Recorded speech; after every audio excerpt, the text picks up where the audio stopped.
एक की बार प्रेम से बोली शंकर भगवान की जय, मैया पार्वती की जय। हर हर महादेव की जय, घर घर महादेव की जय। देखी गुरु बहिना दीदी लोग रउआ लोग के बीच में एगो बहुत सुंदर हम भजन सुनावत हनी। भजन के प्रेम और भक्ति से सुने लो। अगर हमार भजन अच्छा लगी तो लाइक शेयर सब्सक्राइब जरूर करब दीदी।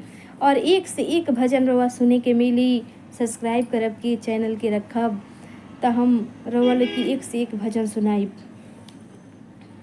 देखी ये ठंडा के मौसम बाटे, अब पर्वत पहाड़ पर महादेव जी के गौरा जी के रखले बानी। गौरा जी देखी का कहतरी दीदी। देखी भोलेनाथ से कि रउआ हे ठंडा में हमरा के पर्वत पहाड़ पर रखले बानी, हम अपना नैहर जाइब।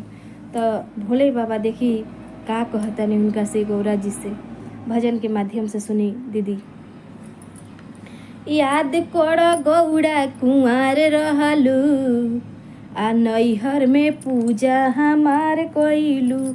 याद कर गौड़ा कुंवर रहलू, आ नैहर में पूजा हमार कइलू। बगिया में गइलू बगीचा में गइलू, बगिया में गइलू बगिया में गइलू। भांगल लोढ़ी लइलू भांगल लोढ़ लइलू, बगिया में गइलू बगीचवा में गइलू, बगिया में गइलू बगीचवा में गइलू। भंगिया से पूजा हमार कइलू, याद कर गौरा कुंवर रहलू। याद कर गौरा कुंवर रहलू, आ भंगिया से पूजा हमार कइलू। हमार कइलू हो हमार कइलू, याद कर गौरा कुंवर रहलू, आ नैहर में पूजा हमार कइलू।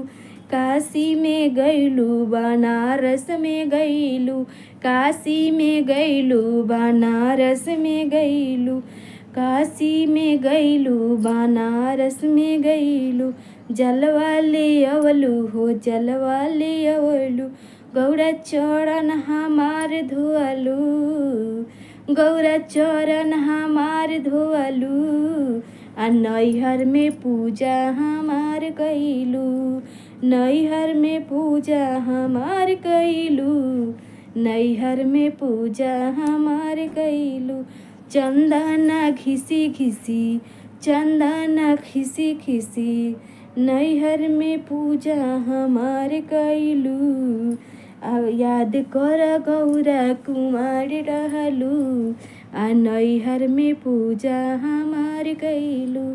चंदन घिसी घिसी भरलू कटोरावा, चंदन घिसी घिसी भरलू कटोरावा।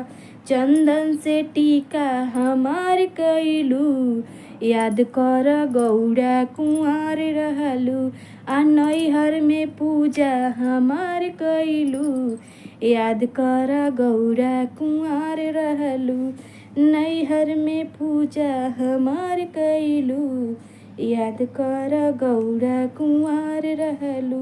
सोने के थाली में आरती सजवलू, सोने के थाली में आरती सजवलू, आरती सजवलू हो आरती सजवलू।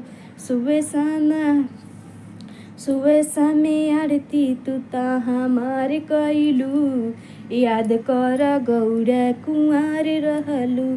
सुबह समय आरती हमार कइलू, याद कर गौरा कुंवर रहलू। तीज के बरतिया उपास कइलू, तीज के बरतिया उपास कइलू, याद कर गौरा कुंवर रहलू। नैहर में पूजा हमार कइलू, याद कर गौरा कुंवर रहलू, याद कर गौरा कुंवर रहलू।